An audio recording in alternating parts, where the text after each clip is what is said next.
দিল্লির বুকে সরিয়ে দেওয়ার প্রতিবাদ।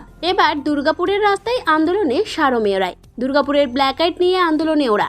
শহরের প্রাণকেন্দ্র সিটি সেন্টারে প্ল্যাকার্ড গলায় নিয়ে আন্দোলনে সারমেয়রা। তৈরি করেছি পুরো মানুষরা একত্রিত হন। যেভাবে পশুদের উপর নির্যাতন করছে, যারা অবলা প্রাণী, তারা হয়তো মুখে বলতে পারে না, কিন্তু তাদের উপর যেভাবে অত্যাচার, আজকের প্রতিবাদ করছি। আর আন্দোলনরত এই সারমেয়দের সাথে পা মেলালেন পশুপ্রেমীরাও, তুললেন slogan. We want justice. We want justice. We want justice. পশুপ্রেমীরা পশুপ্রেমীদের একটাই দাবি, দিল্লির বুক থেকে সারমেয়দের সরানো যাবে না, বরং ওদের থাকার জন্য পরিকাঠামোগত উন্নয়নের ওপর জোর দিতে হবে সরকারকে।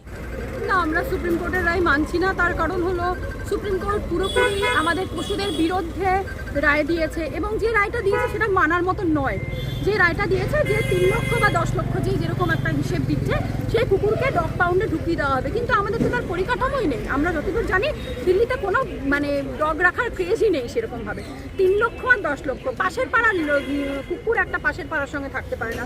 সেখানে একটা জায়গায় যদি 1 লাখ কুকুর ঢুকিয়ে দেওয়া হয়, সেখানে কি করে থাকবে? আর প্রতিটা এরিয়া বেস বলছে যে প্রতিটা এরিয়া বেসে হবে, ডগ পাউন্ড করা হবে। সেখানে ডগ পাউন্ডের জায়গাটা কোথায়, প্রতি এরিয়াটা কোথায়?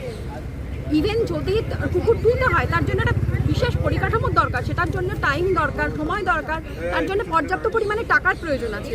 সেটা আগে সরকার বিবেচনা করুক, তারপরে সেই কুকুরদের কী হবে সেটা। কারণ ওখানকার কুকুররা কেউ আনহেলদি নয়, প্রত্যেকের কেয়ার গিভার রয়েছে। প্রত্যেকে আমাদের কাছে বাচ্চারা হলো সন্তান স্বরূপ। বলছি, বিগত দিনে কি ভ্যাকসিনেশন হয়নি সেই সব কুকুরদের? শোনা যেটা যাচ্ছে দিল্লির কুকুরদের সেরকমভাবে ভ্যাকসিনেশন করা হয়নি। যেটুকুনি করেছে সব কেয়ার গিভাররা করেছে। সরকারের পক্ষ থেকে যে পৌরসভার তরফ থেকে যে ভ্যাকসিনেশনের প্রয়োজন আছে, সেই ভ্যাকসিনেশন হয়নি, স্টেরিলাইজেশন হয়নি। সেই ক্ষেত্রে দাঁড়িয়ে কেয়ার গিভাররা করে যাচ্ছে। তা আমাদের কাছে এটাই অনুরোধ যে সরকার বলুন বা সুপ্রিম কোর্ট বলুন, যে রায়টা দিয়েছে সেই রায়টা বিবেচনা করে দেখুক। যদি বিবেচনা করে না দেখে, আমরা উচ্চতর আন্দোলনের দিকে যাব। আমরা দিল্লির এই রায়কে মানছি না, কারণ আমরা চাই না যে কোনো রকম কোনো অবলাদের উপর অত্যাচার হোক। আমরা জানি ভালো করেই যে দিল্লিতে এরকম কোনো ব্যবস্থা নেই। দিল্লি বলে কেন, কোথাওই হয়তো এরকম কোনো ব্যবস্থা নেই। কারণ এত রাস্তার কুকুরকে ওই এক সপ্তাহ বা 2 সপ্তাহ বা 1 মাসের মধ্যেই ওই রকম কোনো পাউন্ডে ভরে দেওয়া বা তাদের খাবার জোগাড় দেওয়া। কারণ সব যে কোনো আপনি যে এলাকাতেই যান, সেখানকার রাস্তার কুকুরদের কিন্তু আমাদের মতন পশুপ্রেমীরাই খাবার দেয়। কোনো সরকার কিন্তু তাদের জন্য কোনো রকম খাবারের ব্যবস্থা করে না। তো যদি সরকার যদি পাউন্ডের ব্যবস্থাও করে, তাদেরকে শুধু মরবার জন্যই হয়তো ওখানে ঢোকানো হবে। কারণ ওদেরকে না পরিমাণ মতন খাবার দেওয়া হবে, না ওদের স্টেরিলাইজেশন হবে। আর এক পাড়ার কুকুর আরেক পাড়ার কুকুরের সঙ্গে কোনো দিনই একসঙ্গে থাকতে পারবে না। তো তারা মারামারি করেই মরবে। আপনারা কি সুপ্রিম কোর্টের রায় মানছেন না? না, কোনোভাবেই মানছি না। কিভাবে আন্দোলন? আমরা চাই এইরকম যতদিন না ওনারা আমাদের পক্ষে রায় দেবেন, অবলাদের পক্ষে রায় দেবেন, ততদিন আমাদের এই আন্দোলন চলবে, সারা দেশ জুড়ে চলবে এবং সব জায়গাতে চলছেও সেটা। আমরা